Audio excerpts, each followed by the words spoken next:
Sean todos bienvenidos, muy buenos días. Es un gusto para mí estar con ustedes nuevamente para poder seguir compartiendo este ciclo que hemos titulado Los falsos evangelios.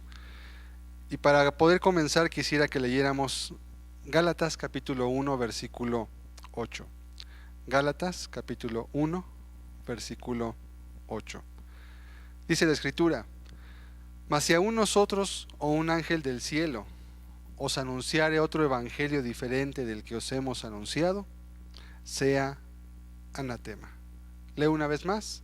Mas si aún nosotros o un ángel del cielo os anunciare otro evangelio diferente del que os hemos anunciado, sea anatema. Sean todos bienvenidas aquellas personas que nos visiten por primera vez.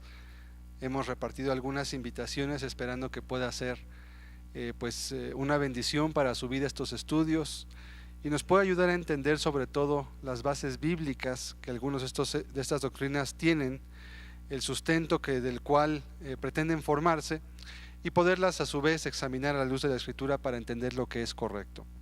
Gálatas 1:8 nos dice claramente que cualquier persona, es más, los mismos que les habían predicado ya, si les predicaban algo distinto de lo que ellos habían recibido, los tales sean anatemas. La palabra anatema significa maldito.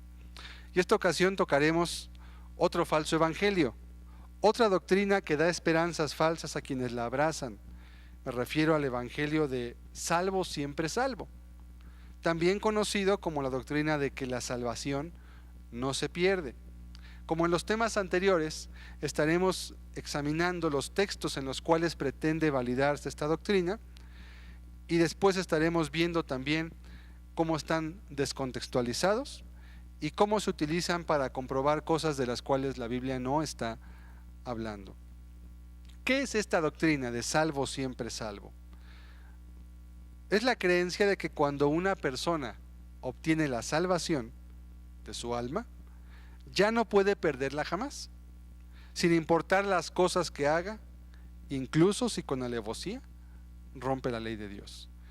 Repito, es la creencia, y digo creencia porque no es algo bíblico, de que cuando una persona obtiene la salvación de su alma, ya no puede perderla jamás, sin importar las cosas que haga, incluso si con alevosía rompe la ley de Dios. Es un texto que suena bastante peligroso por las implicaciones que tiene, como estaremos viendo. Sin embargo, como lo hemos hecho en los anteriores temas, examinaremos los textos en los cuales pretende basarse esta doctrina. Voy a presentar estos textos que son específicamente 5 textos en los que pretende basarse esta doctrina. Y es importante comentar que quienes creen esta doctrina normalmente no presentan estos textos. Yo he tenido la oportunidad de platicar con varias personas que han abrazado esta enseñanza, y cuando les he preguntado, les he inquirido acerca de en qué se basan conforme a la Biblia para creerlo, me dan un texto, me dan 2, me dan 3 textos, pero nadie me ha dado nunca 5 textos. Es decir, ¿qué quiero decir con ello? Que aún las personas que lo creen no saben realmente en qué está sustentada esta doctrina. Realmente es algo que han aprendido de oídas, es algo que están repitiendo porque lo escucharon, y que muchas de las veces ni siquiera saben cómo poderlo defender o cómo poder basar la esperanza que tienen de su salvación, porque en esto están basando gran parte de su vida, y explicaré durante el estudio por qué, y normalmente no mencionan los 5 textos. Voy a leerlos rápidamente. Son 5 textos que después los estaremos examinando en detalle. Juan 10:28, el primero: Y yo les doy vida eterna, y no perecerán jamás, ni nadie las arrebatará de mi mano. Segundo texto, Salmo 89, versículos del 30 al 36. Si dejaren sus hijos mi ley, y no anduvieren en mis juicios, si profanaren mis estatutos, y no guardaren mis mandamientos, entonces castigaré con vara su rebelión, y con azote sus iniquidades. Mas no quitaré de él mi misericordia, ni falsearé mi verdad. No olvidaré mi pacto, ni mudaré lo que ha salido de mis labios. Una vez he jurado por mi santidad, y no mentiré a David. Su descendencia será para siempre, y su trono como el sol delante de mí. Tercer texto, Salmo 103, versículos 17 y 18. Mas la misericordia de Jehová es desde la eternidad y hasta la eternidad sobre los que le temen, y su justicia sobre los hijos de sus hijos, sobre los que guardan su pacto y los que se acuerdan de sus mandamientos para ponerlos por obra. Cuarto texto, Efesios 1, versículos 4, 5 y 11. Según nos escogió en él antes de la fundación del mundo, para que fuésemos santos y sin mancha delante de él, en amor, habiéndonos predestinado para ser adoptados hijos suyos por medio de Jesucristo, según el puro afecto de su voluntad. En él, asimismo, tuvimos herencia, habiendo sido predestinados conforme al propósito del que hace todas las cosas, según el designio de su voluntad. Por último, Romanos 9, versículos 15 al 18. Pues a Moisés dice: tendré misericordia del que yo tenga misericordia, y me compadeceré del que yo me compadezca. Así que no depende del que quiere ni del que corre, sino de Dios, que tiene misericordia. Porque la Escritura dice a Faraón: para esto mismo te he levantado, para mostrar en ti mi poder y para que mi nombre sea anunciado por toda la tierra. De manera que de quien quiere tiene misericordia, y al que quiere endurecer, endurece. Como lo hicimos en los estudios anteriores, examinaremos cada texto a la luz de las Escrituras. Pidamos a Dios su ayuda para este estudio. Señor, te damos gracias en esta mañana por la oportunidad que tenemos de abrir tu palabra y de poder, Señor, examinar a la luz de tu palabra, Señor, los textos que pretenden dar base o pretenden darle fuerza a una doctrina, Señor, que ha sido de tropiezo para el cristianismo en nuestro tiempo. Una doctrina que ha sido el refugio de muchas personas, Señor, que no tienen temor de ti, cuyo Dios es su vientre y cuya gloria es su vergüenza, Señor. Padre, ayúdanos hoy a poder vislumbrar la realidad y la verdad de estas cosas únicamente a través de tu palabra. Ayúdanos que el testimonio de tu Espíritu a través del texto sagrado sea el que nos dé claridad y veracidad sobre lo que esto significa, Señor. En el nombre de Jesús te lo ruego. Amén. ¿Qué antecedentes históricos hay sobre esta doctrina? Bien, esta idea, esta creencia de que la salvación no se pierde, tiene sus orígenes en un hombre llamado Juan Calvino. Usted quizás ha escuchado quién fue Juan Calvino. Fue un hombre que vivió ya hace más de 500 años. Fue un hombre que vivió en el siglo XVI de nuestra era, y que pues tuvo una preponderancia muy grande en cuanto al cristianismo. Fue un hombre que escribió muchas cosas, fue un hombre que tuvo un impacto muy grande en la vida de lo que fue el cristianismo cuando apenas ocurrió la Reforma. Y este hombre, siendo sacerdote católico, porque él era católico antes y después se convirtió al cristianismo, siendo él sacerdote católico, tenía ciertas ideas que eran originales de otro hombre llamado Agustín de Hipona, más conocido como San Agustín de Hipona, que realmente de san o de santo no tiene nada, y eso por testimonio de él mismo. Sin embargo, Agustín de Hipona influyó a Calvino por sus escritos, y después Calvino se convierte al protestantismo de su tiempo y traslada las ideas que traía a su nueva fe. Es decir, trajo parte de lo que había aprendido en el catolicismo, encuentra ciertas palabras en la Biblia, como la palabra predestinación, por ejemplo, y de allí funda su doctrina de la predestinación por decreto, que la estudiaremos posteriormente, si Dios permite, la próxima semana, con más detalle. Y esta doctrina de la predestinación por decreto, o de que la salvación no se pierde, se sustenta en dos pilares. Son dos elementos en los cuales sustenta él esta idea. Obviamente quienes creen que la salvación no se pierde, normalmente no tienen claridad sobre ello, pero esto es el fundamento teológico de esta doctrina. Lo primero es la predestinación por decreto. Son dos pilares, que dice que Dios, desde antes que hiciera el mundo, decretó quiénes serían salvos y quiénes no.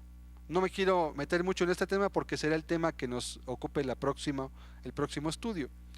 Y el segundo punto es el pacto. Esto dice que por cuanto Dios hizo un pacto, está obligado a cumplirlo y a salvar, porque Él hizo un pacto para salvar las almas de aquellos que le aceptaran, que le recibieran. Y entonces Dios va a sostener, sin importar qué haga la otra parte, ese pacto. Esto lo manejan sobre todo en iglesias como la iglesia presbiteriana, sobre todo, sí, aunque también en ciertas ramas de la iglesia bautista también se manejan este tipo de ideas. La que más nos va a ocupar en este estudio será la idea del pacto. El pacto es una palabra que se ocupa tanto en el Antiguo como en el Nuevo Testamento y hace que las personas crean que por cuanto Dios hizo un pacto, que ciertamente sí lo hizo con aquellos que han sido redimidos por la sangre de Cristo, Él ahora está obligado a guardarlo, sea cual sea la situación en la cual esté la persona metida. Pero quisiera ver solamente un texto que nos va a ayudar a entender que Dios no está obligado a guardar un pacto, aunque lo haya hecho. Vamos a leer primera de Samuel, el primer libro de Samuel, capítulo 2, versículo 30. Es una palabra que Dios le dio a un hombre llamado Elí a través de Samuel. Dice así la escritura: por tanto, Jehová el Dios de Israel dice: yo había dicho que tu casa y la casa de tu padre andarían delante de mí perpetuamente. Mas ahora, ha dicho Jehová, nunca yo tal haga, porque yo honraré a los que me honran, y los que me menosprecian serán tenidos en poco. En este texto Dios está reprendiendo a Elí, que era el sumo sacerdote del pueblo de Israel, porque él no había estorbado a sus hijos en cuanto a su pecado. Y aunque Dios tenía un pacto en el cual él se había obligado a mantener a alguien de la tribu de Leví en el servicio de la casa de Dios, en este caso dice en el verso 30 al final: nunca yo tal haga. Y fíjese cómo esto contrasta con la primera parte que dice: yo había dicho que tu casa y la casa de tu padre andarían delante de mí perpetuamente. Dios recuerda: yo había dicho que ellos iban a andar delante de mí perpetuamente en el servicio de la casa de Dios. Mas ahora ha dicho Jehová. ¿Qué pasó? Pues no, que no podía romper un pacto. Dios dijo una cosa y después dice: mas ahora digo otra. ¿Por qué cambió Dios su decisión? Esto tuvo que ver con la actitud de Elí para con respecto a sus hijos y lo que implicaba para el nombre de Dios. Dijo: nunca yo tal haga.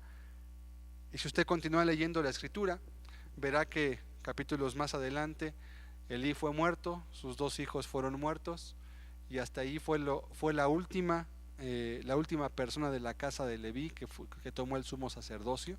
Como tal, desde ahí se cortó el pacto que Dios había hecho con ellos.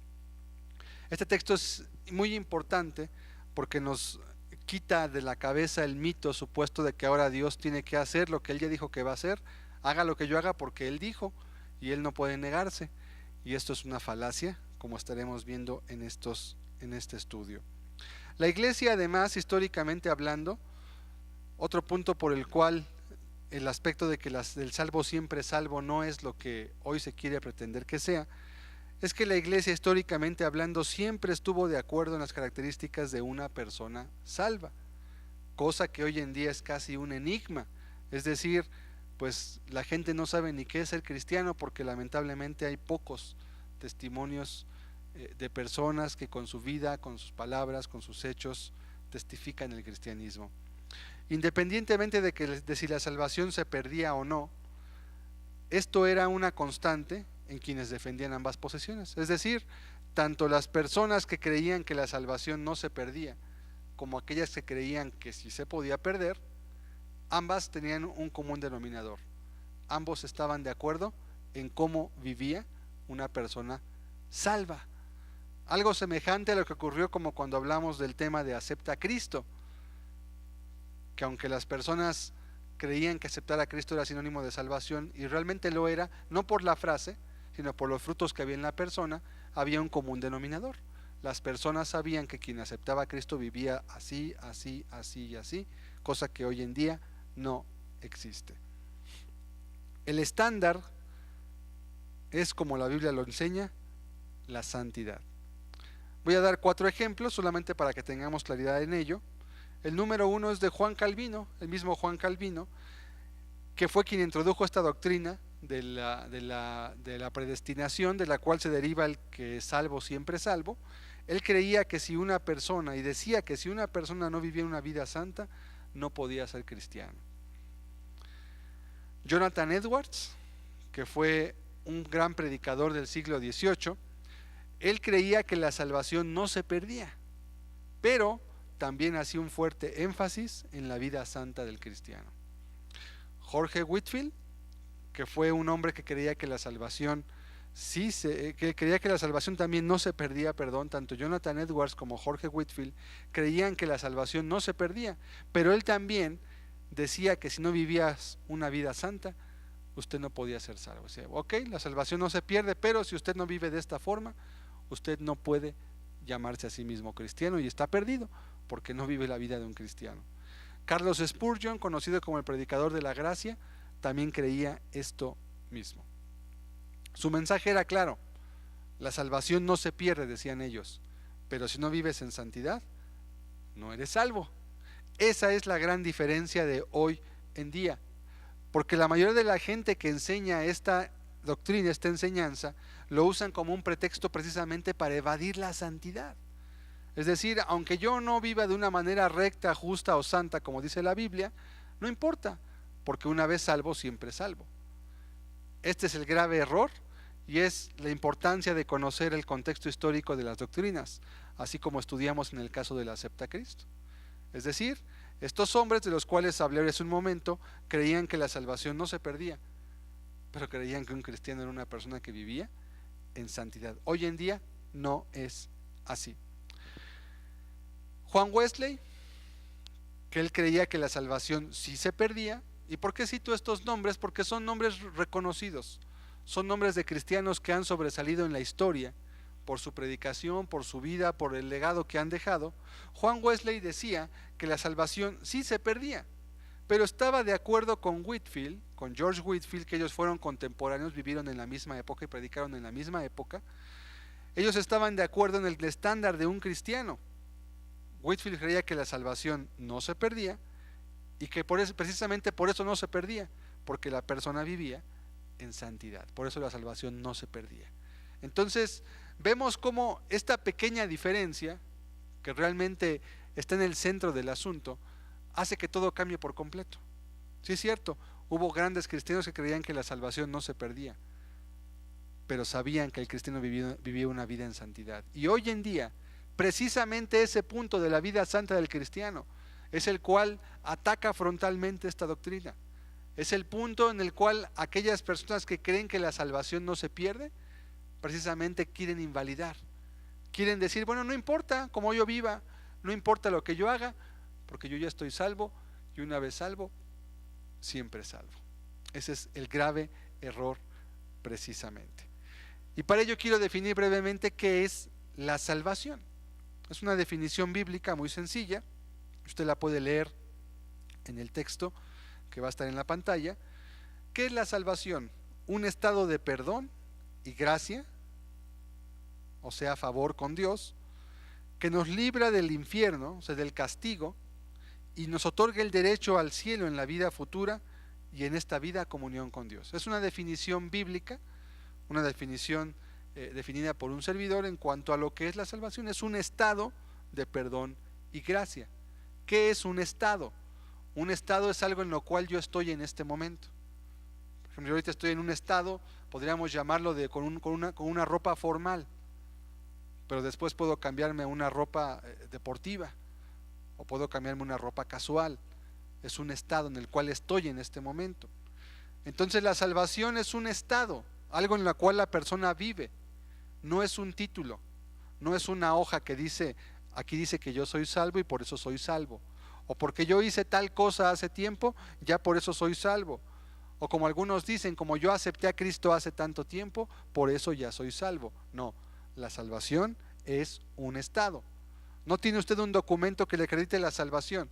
Algunos dicen, ¿cómo no? Tengo la Biblia. Sí, la Biblia habla de la salvación, pero también habla de las características de una persona convertida. Entonces no puedo yo tomar la Biblia como base para decir que soy cristiano cuando yo mismo estoy incumpliendo los requisitos o los términos que la Escritura marca para una persona que es cristiana. Le pongo un ejemplo para que entendamos. Es como decir que una fruta es fresca. Eso es un estado. La fruta se encuentra en un estado de frescura. Y usted lo puede ver a simple vista, ¿verdad? Una manzana que es fresca, rápidamente se ve por cómo es su piel, por el color que tiene, etcétera. Sin embargo, ¿qué pasará si un papel debajo de esa fruta dijera, esta fruta es fresca, pero cuando usted la ve con sus ojos la ve totalmente podrida? La ve café, la ve ya en estado de putrefacción. ¿Qué importa más? ¿Lo que diga la hoja o el estado en el que se encuentra esa fruta? Es obvio, ¿verdad?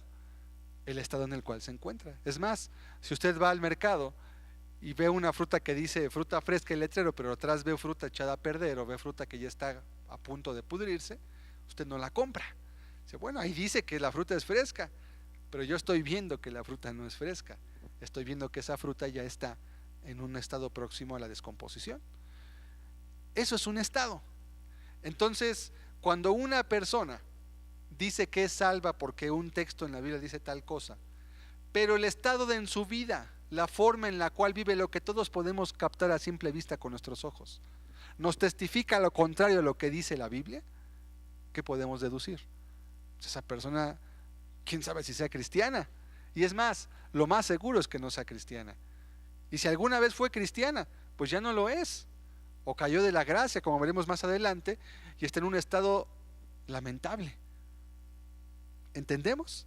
Es decir, la salvación no es algo que yo tengo en un papel, no es una posición, ¿verdad? Yo estoy en la posición de que soy... No es ninguna posición.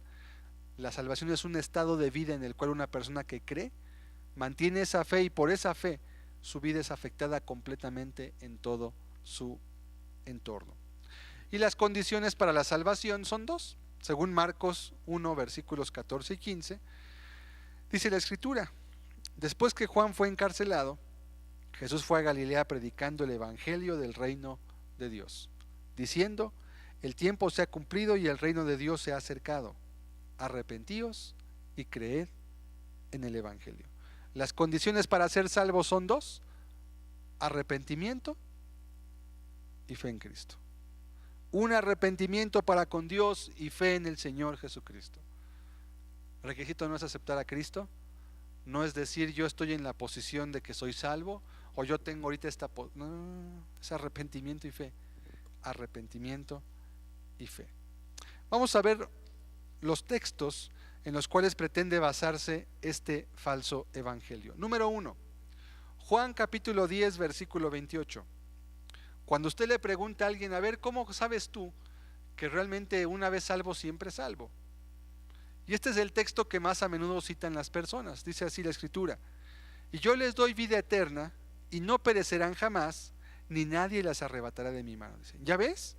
Aquí dice la Biblia: yo les doy vida eterna, y no perecerán jamás, ni nadie las arrebatará de mi mano. ¿Quién le puede quitar a Cristo una oveja de su mano? La respuesta es obvia: nadie. Pero no contaban con que la oveja tiene también libre albedrío, y aunque nadie se la pueda quitar a Cristo de su mano, la oveja sí puede apartarse de Cristo. Vamos a leer el versículo 27. Mis ovejas oyen mi voz, y yo las conozco, y me siguen. Ok, a ver, ¿de quién estaba hablando el verso 28? Por eso hemos dicho que un texto fuera de contexto constituye un buen pretexto, ¿sí? En este caso se toma el versículo 28, el cual ciertamente habla de una seguridad de la salvación de los que son ovejas de Cristo, pero también nos da al mismo tiempo las características de esas ovejas. Verso 27, véalo usted con sus propios ojos: mis ovejas oyen mi voz. ¿Qué significa eso? Obedecen. Primera característica de esa oveja: es una persona que obedece a las palabras de Cristo que están en la Biblia. Y número 2, yo las conozco y me siguen. ¿Qué es seguirlo? Su ejemplo. La forma de vida de esas personas que son llamadas ovejas en Juan 10, 27 y 28 es una forma de vida que sigue el ejemplo de Cristo. Ok, ahora sí me queda claro. Entonces, si una persona dice que es cristiana, pero no está siguiendo el ejemplo de Cristo, entonces ¿qué es? Pues es un mentiroso. O es una persona engañada, o que abrazó esta doctrina y alguien le hizo creer que es salva porque una vez repitió una oración que ni entendía qué significaba, porque nunca lo vivió o nunca se lo explicaron quizás. Lástima, pero no es esto a lo que se refiere el texto. Entonces sí es cierto, si tú permaneces obedeciendo la voz de Cristo y siguiendo su ejemplo, nunca jamás serás arrebatado de la mano de Dios. Nunca jamás. Jamás. ¿Por qué? Porque así lo dice la Biblia. Esto es precisamente lo que aquellas personas que creían que la salvación sí se perdía cuando esta doctrina tenía más fuerza, esto era lo que ellos creían. Sí es cierto, no se pierden, pues sí, porque viven obedeciendo la voz de Cristo y siguiendo el ejemplo del mismo Señor.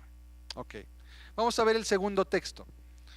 Salmo 89, versículos 30 hasta el 34. ¿Por qué hasta el 34? Porque es ahí hasta donde leen quienes toman este texto como para pretender defender la postura de que la salvación no se pierde. Dice así: si dejaren sus hijos mi ley, se habla de pecado, ¿verdad? Dejar la ley, y no anduvieren en mis juicios, si profanaren mis estatutos, fíjese cómo habla todo de desobediencia, y curiosamente los textos que hablan siempre de pecado y desobediencia son los textos que toman para justificarse, dando a entender de antemano qué es lo que están buscando o a dónde están dirigidos. Verso 31: si profanaren mis estatutos y no guardaren mis mandamientos, entonces castigaré con vara su rebelión y con azotes sus iniquidades. Y luego viene entonces el texto en el cual se refugia en verso 33: mas no quitaré de él mi misericordia, ni falsearé mi verdad, no olvidaré mi pacto. Ya leímos hace un rato lo del pacto. Ni mudaré lo que ha salido de mis labios. Entonces quienes creen esta doctrina dicen: ya ves, aquí dice el texto que aunque yo peque, aunque yo no obedezca la palabra, aunque yo profane sus estatutos, pues sí me va a castigar, pero Él no va a quitar su misericordia de mí, ni va a olvidar su pacto, ni va a mudar lo que salió de sus labios, y el Señor dijo que yo iba a ser salvo.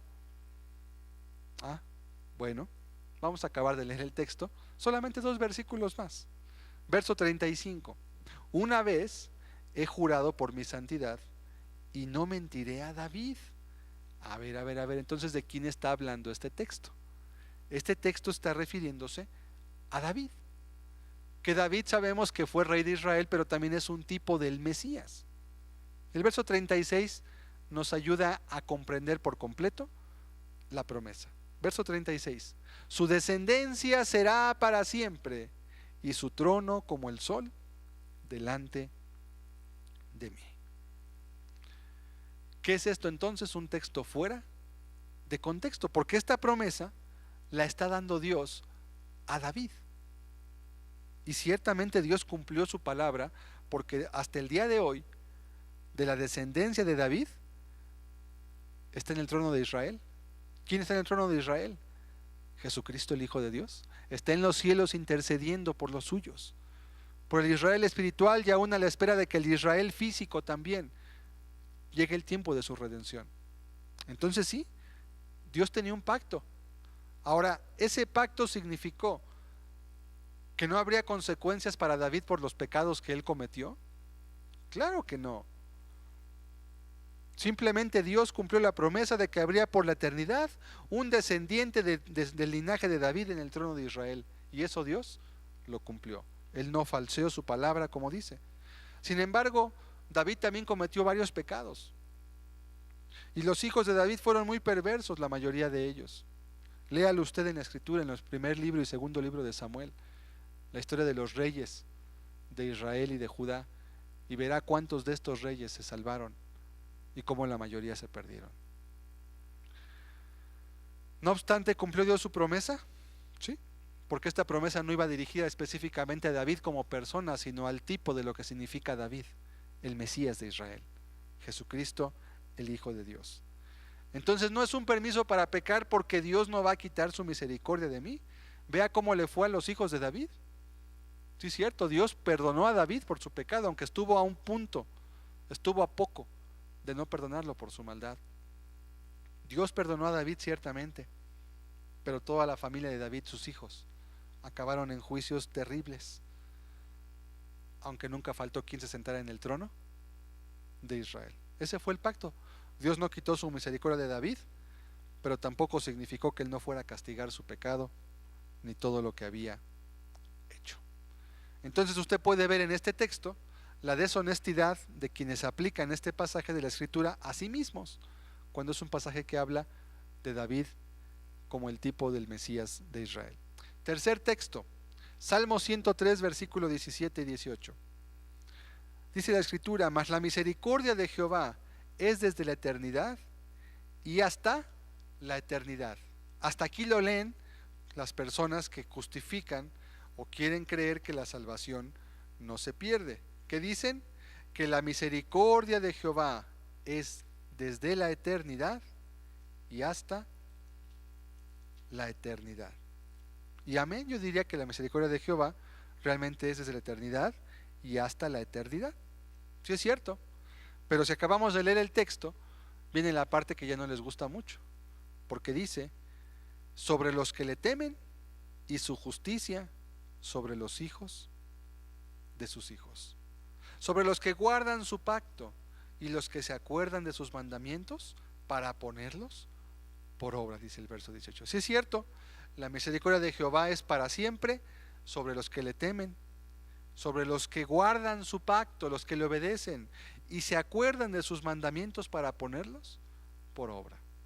Entonces sí, amén diríamos, pero cuando acabamos de leer el texto entendemos que no es una promesa que diga salvo, siempre salvo, sino hablamos de personas que están obedeciendo, y este es el punto central. Las personas que toman esta doctrina la quieren tomar como un refugio para excusarse de guardar la ley de Dios. Son pocas las personas que creen que la salvación no se pierde, que no estén viviendo de una manera inadecuada conforme a la palabra de Dios, que la usan como un pretexto. Eso lo veremos al final. Siguiente texto, Efesios 1, versículos 4, 5 y 11. Dice la Escritura: según nos escogió en Él antes de la fundación del mundo, para que fuésemos santos y sin mancha delante de Él, en amor, habiéndonos predestinado para ser adoptados hijos suyos por medio de Jesucristo, según el puro afecto de su voluntad. En Él asimismo tuvimos herencia, habiendo sido predestinados conforme al propósito del que hace todas las cosas, según el designio de su voluntad. Si ya ves, aquí dice la Biblia que Dios nos escogió desde antes de la fundación del mundo para que fuésemos santos y sin mancha delante de Él. Entonces ya, Él me escogió, Él me salvó, y dice la Biblia que además Él nos predestinó para ser salvos, y pues como ya estamos predestinados, que este texto lo vamos a abordar más en el próximo estudio, entonces pues ya estamos apartados. Haga lo que yo haga, pues salvo, siempre salvo, porque Dios ya me escogió. Así lo toman. Bueno, esta predestinación simplemente quiere decir, es una predestinación bíblica, que tiene que ver con algo llamado la presciencia de Dios. ¿Qué es la presciencia? Es antes, ciencia, conocimiento. Dios tiene un conocimiento anticipado de todas las cosas, de todo lo que va a ocurrir. Él tiene, como podríamos decir de alguna manera, Él conoce el final de la película. Él sabe cómo va a acabar todo. Él sabe quiénes se van a salvar y quiénes se van a perder. Mas esto no quiere decir que Él interfiere directamente para que algunos se condenen y otros se pierdan, porque Él lo quiso así, porque Dios nos dio un regalo que se llama libre albedrío, y en ese libre albedrío nosotros escogemos un camino. Hay un libro por ahí que se llama El camino que ella escogió, y creo que es una frase muy adecuada para entender cómo es que Dios nos toma a nosotros como seres humanos. Nosotros escogemos nuestro propio camino.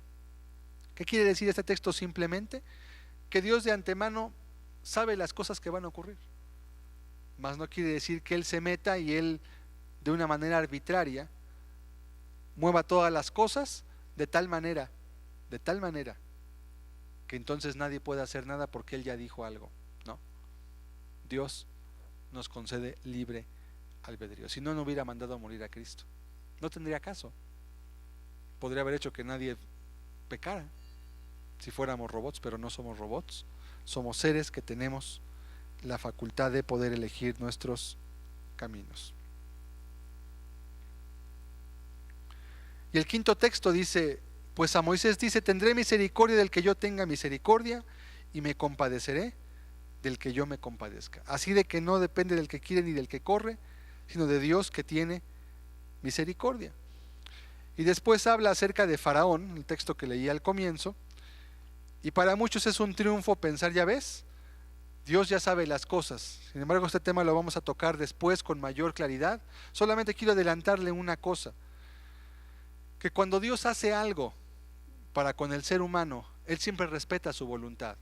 Yo he dicho muchas veces en las predicaciones y lo repito ahora, ni Dios ni el diablo le pueden obligar a usted a hacer algo malo ni bueno. Escúchelo bien, ni Dios ni el diablo le pueden obligar a usted a hacer una cosa que usted no quiera. Tanto Dios como Satanás, que son las únicas dos fuentes que hay en este mundo en cuanto a lo moral, solamente lo que hacen es invitar. Es todo. Usted va a acabar tomando su propia decisión. Por eso en el huerto de Edén, Dios dejó a Adán y a Eva y dejó un árbol del cual les dijo Dios, de este árbol no vas a comer. ¿Para qué les dejó el árbol? Porque Dios les dio la oportunidad de escoger su propio camino. Dios, si quería hacer un ser creado a su imagen y semejanza, tenía que dotarlo también con la facultad del libre albedrío. Porque si no hubiera oportunidad de hacer lo incorrecto, entonces realmente no habría santidad, porque no se puede elegir lo malo. Y la santidad viene cuando alguien precisamente elige hacer lo bueno, cuando tiene la opción de hacer lo malo también. Por eso la santidad es una cuestión particular de cada persona. No es algo que se hereda por cargar la Biblia o por aprendérsela, es una decisión que los seres humanos toman. Entonces, pensar que por ello la salvación ya no se va a perder, pues es realmente una falacia y no tiene ningún significado correcto. En estos textos pretenden basarse, aunque los últimos dos tienen más que ver con la predestinación. En el estudio próximo, si Dios lo permite, veremos con más detalle este tema y nos entraremos a profundidad en este punto. No quiero desviarme porque todavía quiero ver los textos que demuestran que la salvación sí se puede perder, y de hecho muchos ejemplos hay en la Biblia. Vamos a ver Ezequiel 18, versículos 24 al 26, y quiero que usted examine en cada uno de estos textos cómo hay personas de las cuales habla la Biblia directamente, o que se van a perder, o que si incurren en ciertas acciones van a perder aquello que ya tenían, que en este caso era la salvación. Vamos a comenzar leyendo este de Ezequiel 18, 24 y 26. Mas si el justo se apartare de su justicia y cometiere maldad, e hiciere conforme a todas las abominaciones que el impío hizo, ¿vivirá él? Es una pregunta. Y Dios contesta: ninguna de las justicias que hizo le serán tenidas en cuenta. Por su rebelión con que prevaricó y por el pecado que cometió, por ello morirá. Verso 26. Apartándose el justo de su justicia y haciendo iniquidad, él morirá por ello. Por la iniquidad que hizo, morirá. ¿Qué pasó? Era un justo. Pero dice la Biblia que si ese justo se aparte de su justicia y comete maldad y hace conforme a lo que hace un impío, no le va a ser tomado en cuenta todo lo que hizo. Va a morir, dice el texto. No le serán tomadas sus justicias en cuenta. Vamos a ver otro texto más, Gálatas 5:4. Dice este texto: de Cristo os desligasteis los que por la ley os justificáis, de la gracia habéis caído. ¿Qué significa este texto? Este texto nos muestra que la salvación es un estado de gracia, ¿verdad? Y que algunos se desligaron. Desligarse, nadie puede desligarse de lo que no estaba ligado, ¿verdad? Es como cuando dice la Escritura en Romanos 3, todos se apartaron a una, todos se desviaron. Nadie puede desviarse de donde no está. Cuando dice la Biblia de Cristo, de la gracia habéis caído, porque de Cristo os desligasteis, quiere decir que esas personas estaban en un estado de gracia delante de Dios, pero se cayeron, se desligaron de Cristo y por tanto cayeron de la gracia. Estaban en una posición, en un estado de gracia ante Dios, del cual lo perdieron por la decisión de quererse justificar por la ley en lugar de por Cristo. Leamos Romanos 11, 19 al 22. Pues las ramas, dirás, fueron desgajadas para que yo fuese injertado. Bien, por su incredulidad fueron desgajadas, pero tú por la fe estás en pie. No te ensoberbezcas, sino teme. Porque si Dios no perdonó a las ramas naturales, a ti tampoco te perdonará. Mira pues la bondad y la severidad de Dios. La severidad ciertamente para con los que cayeron, pero la bondad para contigo, si permaneces en esa bondad, pues de otra manera tú también serás cortado. El texto dice claramente que las ramas fueran desgajadas. Una rama desgajada quiere decir que se corta, se desgaja literalmente del tronco al cual estaba unida. Una rama desgajada no puede ya ser injertada nuevamente. La imagen es muy clara. Sin embargo, fue desgajada para injertar a los gentiles que somos nosotros. Dice, bueno, si Dios no perdonó las ramas naturales, a ti tampoco te va a perdonar. Y claro que hubo quienes no perdonó. ¿Se acordará aquellos 600,000 que salieron de Egipto? ¿Se acuerda cuántos entraron a la tierra prometida? 2. La tierra prometida es un sinónimo, es un tipo, es una imagen del cielo, la promesa de Dios, la promesa del reposo de Dios. Solo 2 entraron. Y quien aún así pueda decir que no entraron a la tierra prometida, pero sí fueron salvos, pues realmente está diciendo que no conoce la Escritura. Está diciendo totalmente que entonces la promesa de Dios se invalida, porque aún así Dios hace lo que Él cumple una promesa a pesar de lo que las personas hacen, lo cual invalida por completo los textos que estamos leyendo. Vamos a ver otro texto. Juan 15, versículo 1, 5 y 6. Juan 15, dice este texto: yo soy la vid verdadera y mi Padre es el labrador. Yo soy la vid, vosotros los pámpanos. El que permanece en mí y yo en él, éste lleva mucho fruto, porque separados de mí, nada podéis hacer. El que en mí no permanece será echado fuera como pámpano y se secará, y los recogen y los echan en el fuego y arden. La Biblia aquí habla de verdaderos cristianos porque están injertados en la vid. No son personas que no son cristianas, son verdaderos cristianos.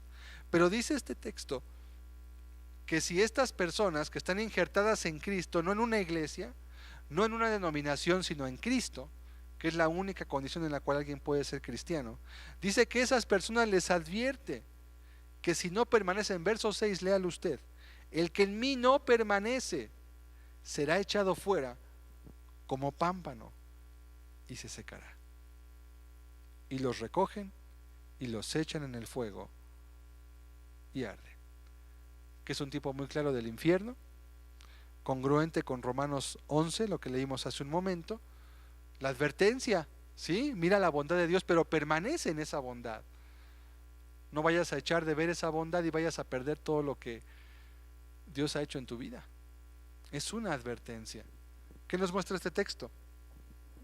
Que la salvación puede perderse.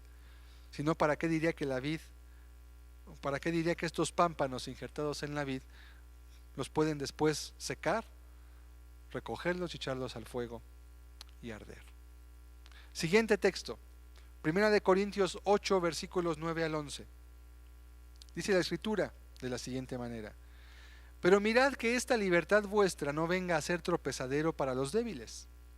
Porque si alguno te ve a ti que tienes conocimiento, sentado a la mesa en un lugar de ídolos, la conciencia de aquel que es débil ¿no será estimulada a comer de lo sacrificado a los ídolos?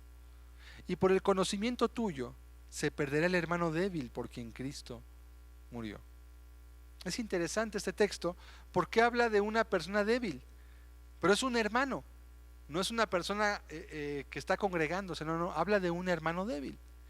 Débil en la Biblia quiere decir que es alguien que cree que ciertas cosas que no son pecado son pecado, por el poco conocimiento que tiene de la Escritura. Eso es un débil en la fe. No es una persona que no sea cristiana, es una persona simplemente que considera que ciertas cosas que no son pecado, que no tienen carácter moral, para él sí lo tienen. Y entonces se condena por esas cosas, aunque realmente no son un pecado ante los ojos de Dios. Una persona que crea que la salvación no se pierde dirá, es que este no es hermano. Bueno, entonces ¿por qué se pierde si ya está perdido? Porque eso alguna vez me lo dijo. Bueno, es que este sí dice aquí la Biblia que se pierde, pero es porque ese no era cristiano. Entonces ¿por qué dice que se va a perder? ¿De qué se va a perder si ya está perdido? Es ilógico. Obviamente esta persona es una cristiana. Sin embargo, concedamos que no fuera cristiano, suponiendo. Bueno, entonces el sacrificio de Cristo pues ya no es solamente por ciertas personas, como dicen en la predestinación, que estudiaremos posteriormente, sino que sí fue por todos los seres humanos. Porque aquellos que creen en la que la salvación no se pierde dicen, es que Jesús solamente murió por los elegidos. No, eso es una herejía. Cristo solo murió por los elegidos, tenía que cortar entonces muchos textos a la Biblia. Dice la Biblia que Cristo Jesús vino al mundo a morir por todos los hombres, por todos los pecadores. Y decía Pablo, de los cuales yo soy el primero. No, Cristo murió por todos los hombres. Y esta persona del cual habla este texto es un cristiano. Porque si esta persona es hermano, entonces la salvación sí se pierde. Pero si no es hermano, entonces todo lo que decía Juan Calvino al respecto de este punto está errado. Y su forma de pensar es exhibida como una herejía por la Escritura. Obviamente quienes creen que la salvación no se pierde, nunca ponen atención a estos textos.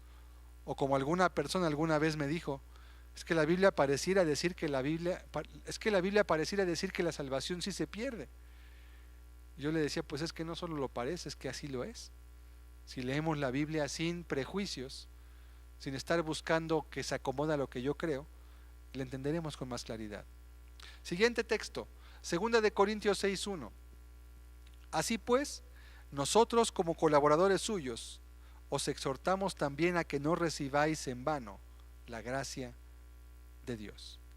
Este texto dice que se puede recibir en vano, es decir, inútilmente la gracia de Dios. Inútilmente.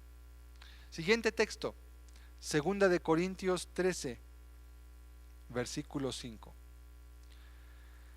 Examinaos a vosotros mismos si estáis en la fe. Probaos a vosotros mismos. ¿O no os conocéis a vosotros mismos que Jesucristo está en vosotros, a menos que estéis reprobados? Curioso, ¿verdad? Le habla a una iglesia y les dice el mismo apóstol Pablo, ¿no te has probado a ti mismo porque no sabes que si esto no ocurre es que estás reprobado?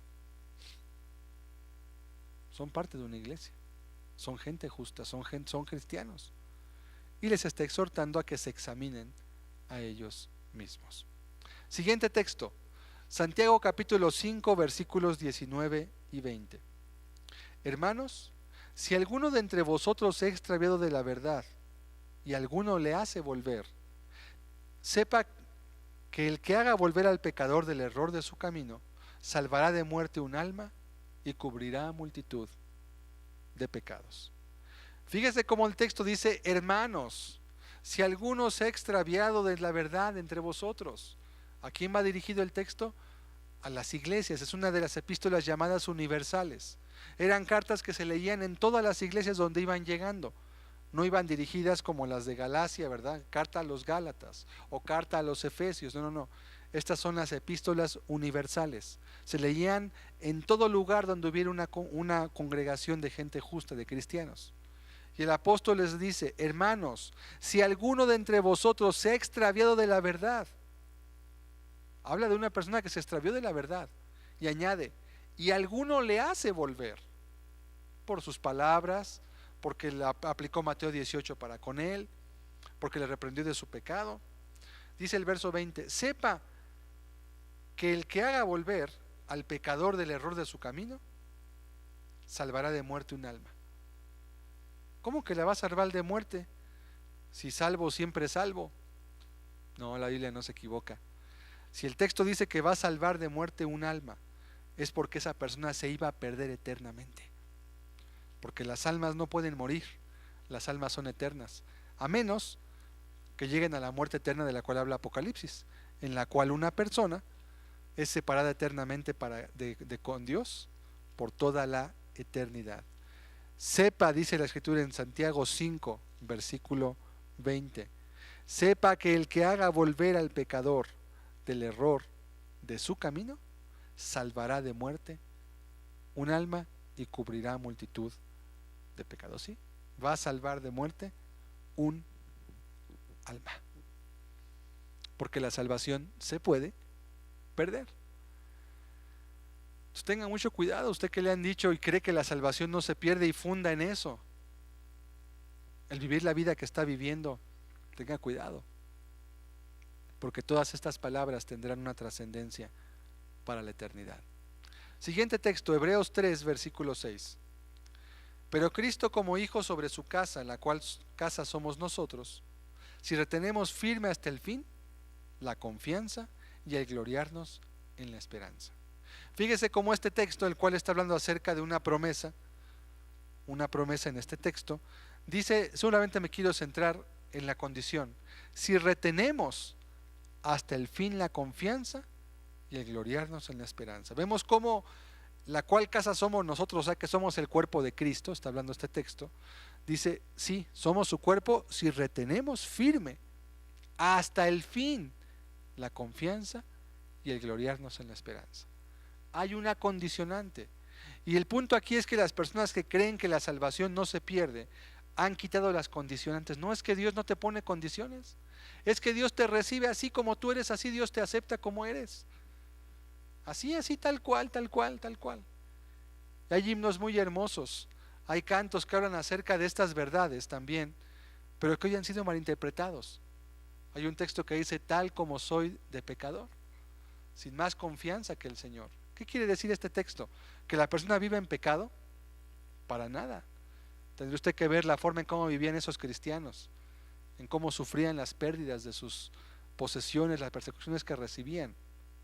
No, mi estimado amigo, mi amado hermano, esos textos hablan solamente de la creencia que muchos tenían del pecado original, que también lo veremos, por cierto. Creer que una persona jamás puede librarse de ello porque es una naturaleza. Si ellas consideraban que ciertamente eran pecadores, como lo son todos aquellos que hemos sido salvos por la gracia de Cristo, pero lo consideraban como un estado en el cual permanecían, no porque vivieran pecando, sino porque era parte de su constitución. Después hablaremos de ese tema con más amplitud. Siguiente texto, Hebreos 6, versículos del 4 al 6. Dice así la Escritura: porque es imposible que los que una vez fueron iluminados y gustaron del don celestial y fueron hechos partícipes del Espíritu Santo, y asimismo gustaron de la buena palabra de Dios y los poderes del siglo venidero, y recayeron, sean otra vez renovados para arrepentimiento, crucificando de nuevo para sí mismos al Hijo de Dios y exponiéndole a vituperio. Es muy particular la palabra del verso 4 porque dice es imposible y nos da características. Habla los que una vez fueron iluminados, la luz de Cristo en sus vidas. 2, gustaron del don celestial, lo cual tiene que ver con el regalo del Espíritu.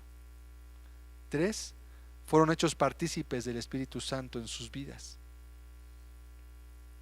Y 4, gustaron de la buena palabra de Dios y los poderes del siglo venidero. Habla del poder de vivir una vida recta, una vida justa, una vida santa. Dice, y recayeron. Pero no habla de la caída en un pecado, porque la Biblia dice en primera de Juan, abogado tenemos para con el Padre. No se refiere a eso.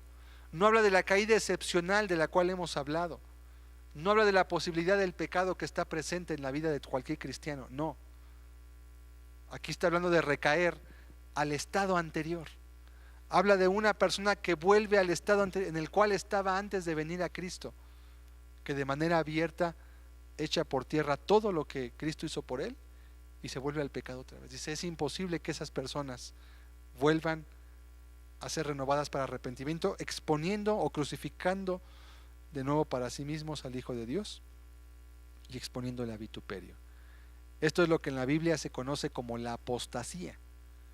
Y la apostasía solamente puede venir de personas que han sido realmente salvas, no por sus dichos, sino por sus hechos, de personas que se tuvo constancia por sus vidas, que realmente caminaron con Dios, gustaron de esos poderes del siglo venidero que fueron utilizadas por Dios, pero que se apartaron voluntariamente, que apostataron de la fe. Vamos a ver por último Hebreos 10, versículos 23 al 30. Mantengamos firme sin fluctuar la profesión de nuestra esperanza, porque fiel es el que prometió. Y considerémonos unos a otros para estimularnos al amor y a las buenas obras, no dejando de reunirnos, como algunos tienen por costumbre, sino exhortándonos, y tanto más cuanto veis que aquel día se acerca. Porque si pecáremos voluntariamente, después de haber recibido el conocimiento de la verdad, ya no queda más sacrificio por los pecados, sino una horrenda expectación de juicio y de hervor de fuego que ha de devorar a los adversarios. El que viola la ley de Moisés por el testimonio de 2 o 3 testigos, muere irremisiblemente. ¿Cuánto mayor castigo pensáis que merecerá el que pisoteare al Hijo de Dios, y tuviere por inmunda la sangre del pacto en la cual fue santificado, e hiciere afrenta al Espíritu de gracia? Pues conocemos al que dijo: mía es la venganza, yo daré el pago, dice el Señor. Y otra vez, el Señor juzgará a su pueblo. Nuevamente recalco porque Hebreos 10 viene en el contexto de Hebreos 6. Está hablando de la apostasía. No está hablando de la posibilidad del pecado que la Biblia reconoce a través de los textos de ella misma. No. Habla de cuando una persona voluntariamente, con uso de razón, con todo el entendimiento, decide irse hacia atrás del camino que una vez tuvo y no quiere dejar su pecado. No quiere dejar su pecado, quiere permanecer en el mismo estado a pesar de lo que sabe lo que está haciendo. Entonces dice la Escritura que esas personas no queda más sacrificio por sus pecados. Y créame que pocas personas entran en esta definición. Alguna persona a veces puede alarmarse, puede pensar, ya, para mí ya no queda ningún sacrificio. Normalmente no es así, porque caer en un estado de apostasía, que esto implica que la salvación se pierde, y hay muchas veces la gente que se defiende diciendo que la salvación no se pierde, creo que más bien nunca han sido salvos la mayoría de ellos, porque no hay en sus vidas un testimonio, una evidencia de frutos que puedan ser verificables con la Biblia de su salvación. No se refiere a eso la Biblia. La apostasía es un estado que es posible, pero solamente aquellos que han sido realmente salvos caen en ese estado. Y una vez que caen en el estado de la apostasía por su voluntad, pueden volverse enemigos del Evangelio, pueden volverse enemigos jurados de la iglesia, se vuelven los peores enemigos de Cristo y de su iglesia, porque el texto lo dice claramente. Otros textos hablan de que esas personas entran a una mentalidad reprobada, en la cual por cuanto amaron el pecado, por cuanto amaron el mal, dice la Escritura, por cuanto amaron el pecado, el mal les sobrevino, dice el Salmo 109. Dice la Escritura entonces que estas personas no pueden ser renovadas, pero para llegar a esto se requiere brincarse muchísimas trancas, quitar muchísimos obstáculos de en medio y caer voluntariamente en ello. ¿Qué podemos deducir entonces de todos estos textos? Y después de ver cómo se han sacado de contexto aquellos en los que se pretendía juzgar esto, que la salvación realmente sí se puede perder. Y creo yo, estimado amigo, que si usted no le han predicado el Evangelio tal cual es quizás muy probable que quizás no sea usted convertido. No porque yo lo diga, no es porque venga usted aquí o le predique yo o le predique otra persona, es por las evidencias bíblicas. Y lamentablemente en muchísimos lugares donde se predica la palabra de Dios, donde se predica la Biblia, no hay el cuidado para examinar con detenimiento las vidas de las personas. Hay una laxitud moral muy grande en la sociedad. El cristianismo se ha rebajado grandemente, El Evangelio no se predica tal cual es por el temor al rechazo de la mayoría de las personas, y eso hace que se vuelva muy complicado el hecho de que una persona pueda ser salva o convertida. No es imposible. Yo he conocido personas que yo nunca les he predicado, es más, que ni siquiera han escuchado la palabra dentro de esta iglesia y han llegado salvas.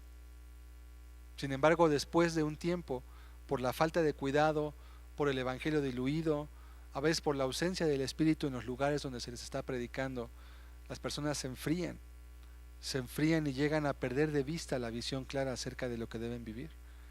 Sin embargo, en su corazón permanece siempre el anhelo de la verdad, de la santidad, de la justicia, del buscar y servir a Dios con todo su corazón. Y normalmente Dios lleva a esas personas a su rebaño, porque Dios es fiel y Él sabe quiénes son sus ovejas. Quiero terminar dando los peligros de esta doctrina, o qué fundamento afecta. Como la mayoría de los falsos evangelios, esta doctrina afecta el fundamento del arrepentimiento, que está contemplada en Hebreos 6:1. Pues el arrepentimiento bíblico no es algo que se experimenta una vez y luego se olvida. No, el arrepentimiento del que Jesús habló, el arrepentimiento que es fruto de una convicción genuina del Espíritu en una vida, es una vivencia constante y continua. ¿Qué quiero decir?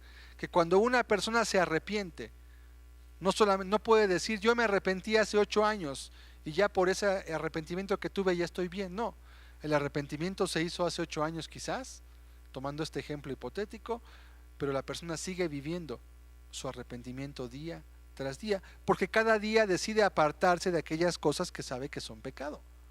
Él decide apartarse de eso, está viviendo en su arrepentimiento. Esa persona vive arrepentida. No puede decir ya me arrepentí, como ya me arrepentí pues ya le puse palomita al requisito y ya ahora voy a hacer lo que yo quiera. No se puede hacer eso. El arrepentimiento es algo que se vive. Pero si alguien se convence o lo convencen de que una vez salvo siempre salvo, no tiene entonces por qué vivir en ese arrepentimiento. Ahora puede darse las libertades que quiera, pues una vez salvo siempre salvo.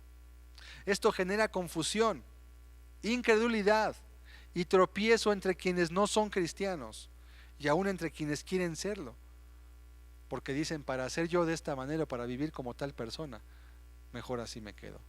Pero es porque algunas personas en su mente han abrazado la idea de que ya no importa lo que hagan.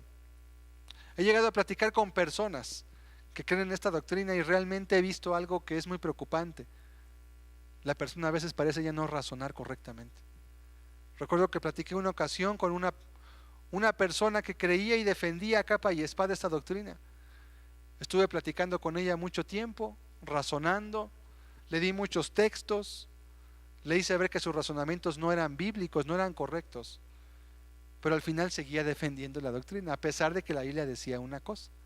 Le dije, bueno, a ver, le voy a pedir que usted me diga y me confirme esto. ¿Usted cree que los homicidas pueden heredar el reino de Dios? Se quedó pensando porque no sabía qué más le iba a decir después.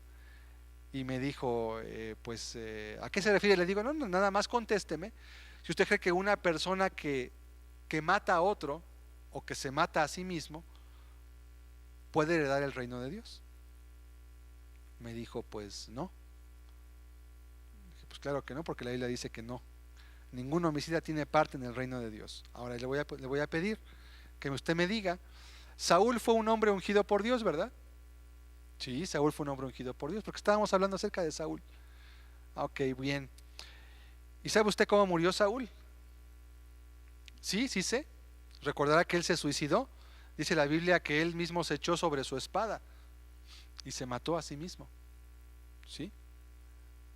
¿Se salvó Saúl o se perdió? Me dijo sin temor a equivocarse, se salvó. A ver. No estoy entendiendo. Usted me acaba de decir ahorita que una persona que comete homicidio no puede heredar el reino de Dios. Pero como usted sabe que Saúl fue una persona que fue salva porque tuvo el Espíritu de Dios en su vida, porque Dios lo escogió, Dios hizo un pacto con él, también con Saúl. Usted me dijo primero que la Biblia dice que esa persona no se puede salvar. Pero ahora usted me dice que Saúl, aunque cometió homicidio en contra de sí mismo, o sea, se suicidó, sin embargo él sí heredó el reino de Dios. Y sí, me lo volvió a asegurar. Le dije, ¿sabe qué? Usted ya no está razonando, usted no está utilizando su mente, está dejando de utilizar su cerebro para razonar. Y era una persona que tenía conocimiento y que era preparada. Sin embargo, era impactante para mí el ver cómo él creer una doctrina que es antibíblica y defenderla. Yo no sé por qué razones, porque no conocía la vida de esta persona, le llevaba a asegurar una cosa que era totalmente irracional. Es más, que ella misma aprobó como verdadera, y al siguiente minuto, cuando le hice la pregunta ligada a lo que ella creía, me dijo que entonces ya no era así, porque era en este caso, porque él sí fue salvo. Pero se suicidó. Bueno, pero es que Dios no rompe su pacto, y volvió otra vez al punto del pacto, y era un razonamiento en círculos.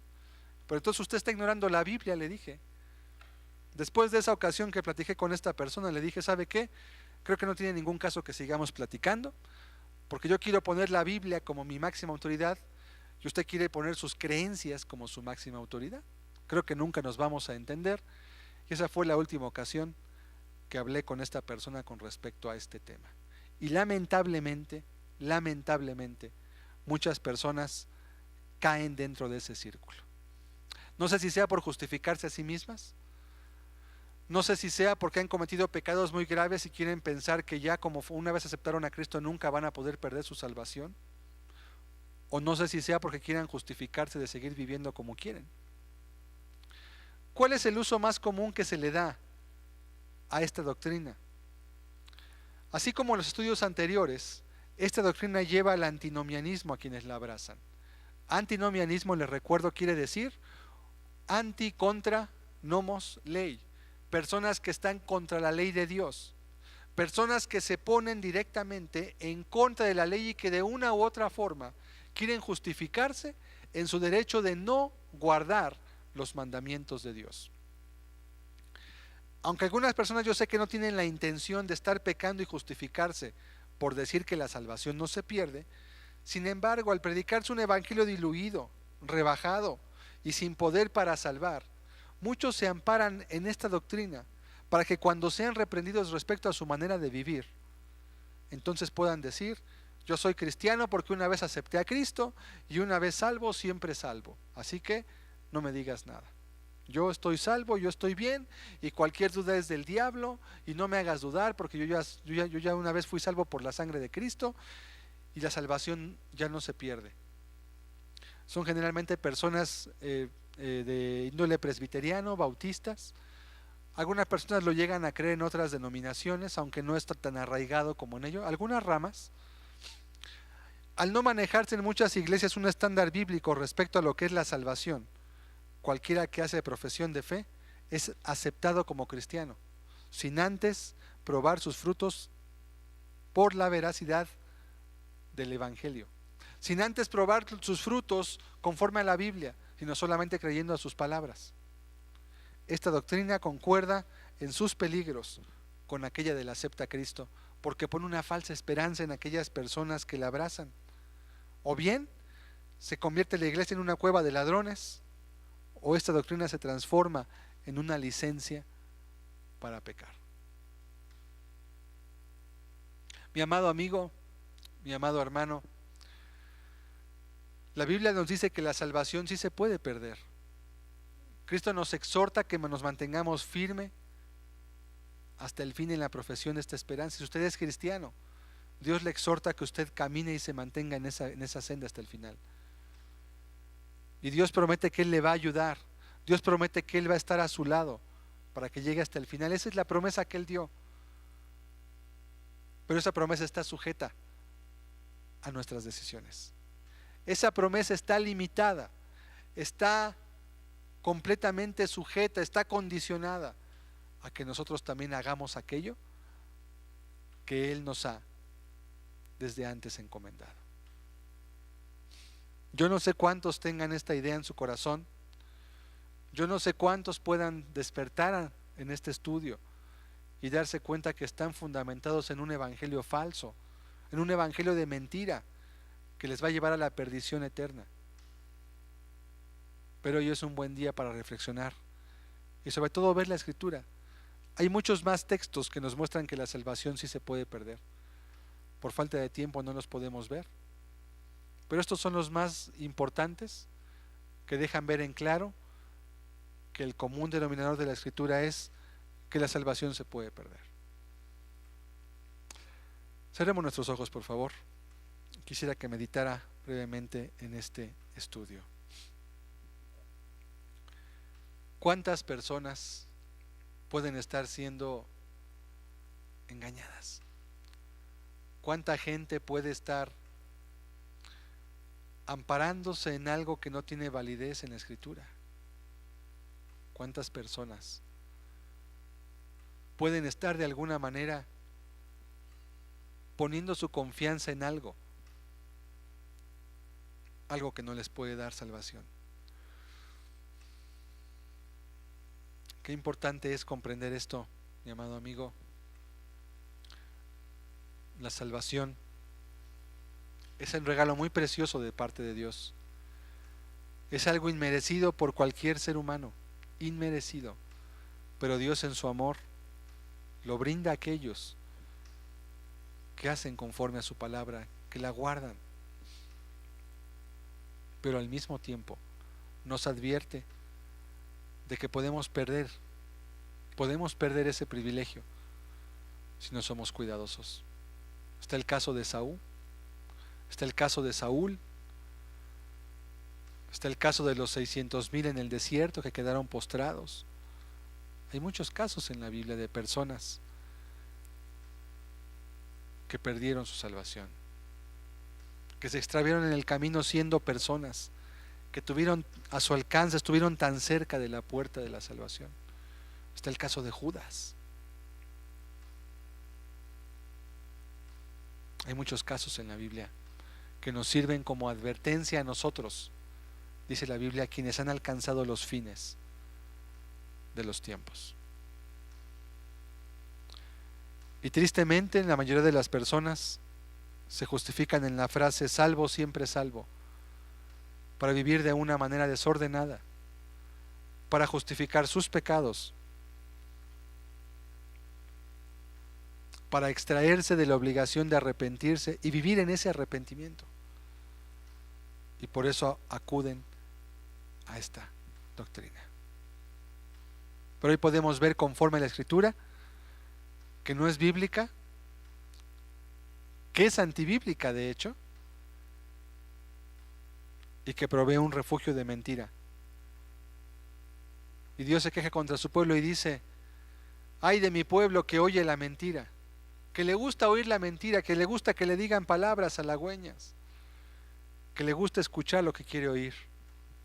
Ay de mi pueblo, dice el Señor, lo que decía Dios. Ojalá que no sea usted uno de aquellos que les gusta que les digan palabras agradables, bonitas, aunque sean mentira. Ojalá sea usted de aquellos que quieran oír la verdad a pesar de que el costo sea alto, a pesar de que las consecuencias puedan ser fuertes, porque solo hay un camino de salvación, no hay dos, porque solo hay un Dios y Padre en los cielos, solo hay una fe, solo hay un bautismo, no muchos.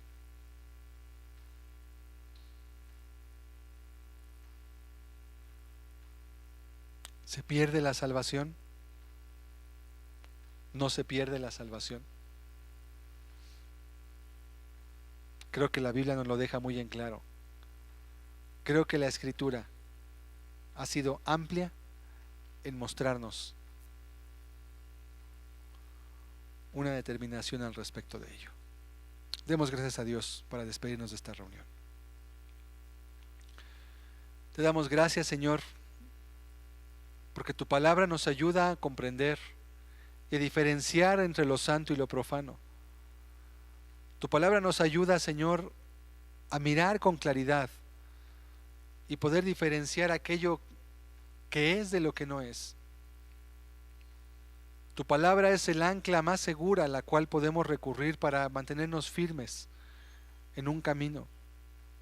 Tu palabra, Señor, es una antorcha que nos alumbra en lugar oscuro. Hoy te doy gracias porque nos ayudas a desenmascarar otro falso evangelio más, Señor. Una doctrina de mentira, un refugio y un baluarte de lodo, Señor, en el cual muchos han querido esconderse de tu presencia, como si tú no vieras por detrás de las doctrinas, como si tú dejaras de ser santo solamente porque alguien invocara una palabra. Señor, gracias porque a pesar de lo que los hombres hagan, tú eres veraz y todo hombre se muestra siempre mentiroso cuando se aparta de tu palabra. Te doy hoy gracias por cada una de las personas que escuchan esta palabra, este mensaje, y las cuales tú tocas para que puedan volverse de su mal camino si están en él, o también para que puedan confirmarse en el camino recto, Señor, entendiendo que debemos caminar con temor y con temblor, porque nuestro Dios es fuego consumidor. Te doy gracias por todo esto en el nombre bendito de Jesucristo de Nazaret. Amén. Amén, Señor. Estamos despedidos. Dios les bendiga a todos. En el próximo estudio, con el favor de Dios, estaremos hablando acerca de la predestinación, un tema que está íntimamente ligado a ello y que también ha hecho mucho daño a muchas personas y que aún en el conocimiento popular aún permea todavía. Pues Dios sabrá al final lo que Él hace y lo que ya Él dijo que va a hacer, así va a ser, dice mucha gente. Estaremos hablando de ese tema con mayor amplitud. Es un tema muy interesante también. Le invitamos a que esté aquí la próxima semana con nosotros. Le invitamos a que escuche esta siguiente predicación. Dios les bendiga a todos. Hasta luego.